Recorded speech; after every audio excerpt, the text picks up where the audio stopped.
But I think the only extreme weather you really get in either place is rain. So otherwise it's just hot and humid. And in Belize, I think it was especially exciting because lots of times it'd come in without a lot of warning. Like when you hear the rain coming, you kind of book it. There's one time you could actually hear it coming, like, and we were talking with somebody at their door, so we were like, let us in, let us in. And so that was pretty exciting. But generally the only really exciting thing that happened was we would get really drenched. Well, I already talked about cowfoot soup, and that was pretty exciting, a little strange meat. Also ate pigfoot once, which was actually pretty good. There's just not a lot of meat in there to dig out, mostly just fat. So that was exciting. Well, one thing they always do there is just the, like, snapping, just like, it's just, I don't know, when something's awesome, then you do that. Which took me pretty much my whole mission to be able to do that. So never actually got to use that skill. Like, overall mission is a big trial. There's lots of things that come at you. And so you always have trouble with companions because you're not the same people. And so that really is an incredible learning experience.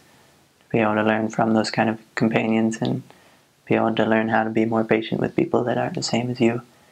And also with all the people you interact with, because people in El Salvador and Belize, they do have a very different culture. And so you get to learn a lot from that and enjoy a lot from that. Like, El Salvador people will quite literally give you the shirt off their back.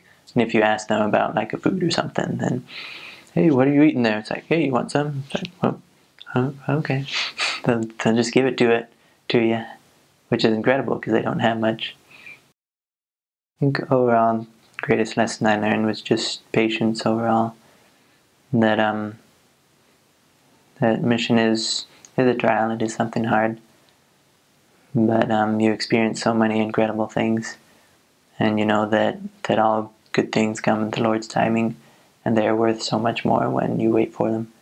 So being able to go through times that are hard and times when nobody really wants to listen to you, then you get a lot of patience, and you can be happy knowing that God's happy with who you are, who you're becoming, and what you're doing there.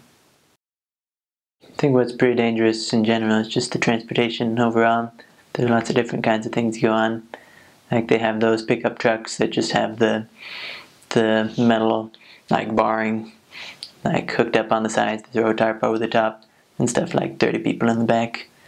And coming out of Opico, it's going on a downhill and they just floor it. You're just flying down that thing, and you know in Opico there's a lot of cows, so I always thought if a cow just walks right in front of this car, then we're done. Like there's no way you're getting out of that because the brakes don't work very well on those things. So those things are exciting.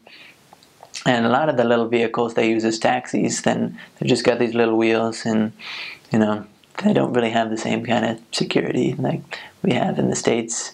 A lot of their water, like the plumbing sort of stuff, then they just have tubes from the house to kind of stick out into the street, and they have these like trenches where all the water goes and it flows down to like a river or wherever.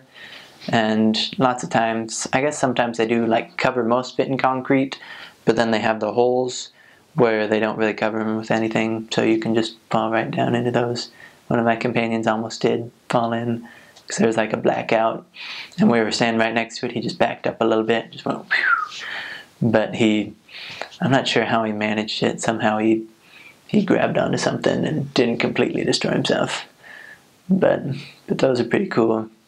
In my last area in La Cima, then I was in San Salvador, and so that's a little scary of a place.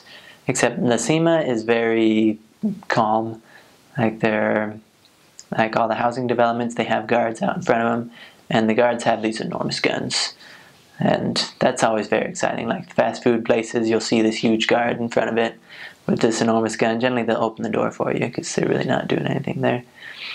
But down in the main part of the city, like we were more in the rich part than the main part of the city, then that's kind of a scary place. Like we had the elders there call us up and say like, so we're hearing gunshots pretty much all day now. Like, what should we do about that? Like, well, we'll call President and ask him about that. So, but I never heard a single gunshot on my mission. Never really had any problems. And so I was very blessed. And overall, as a missionary, you are very blessed. Those missionaries, they were in Santa Anita, and they actually had a guy who was killed out in front of their house. So President Hinckley told him, "You should probably find a new house." But nothing ever passed. Nothing bad ever happened to him. And so generally they were protected. They had to go home a little earlier than the rest of us.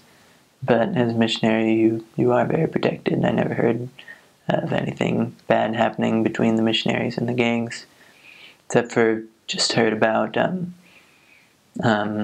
some gang members bugged some missionaries at some point, and I guess members of another gang came up to the missionaries after that and said, "Don't worry, we took care of those other guys," which is a little frightening, but yeah, you're protected. They do respect the missionaries.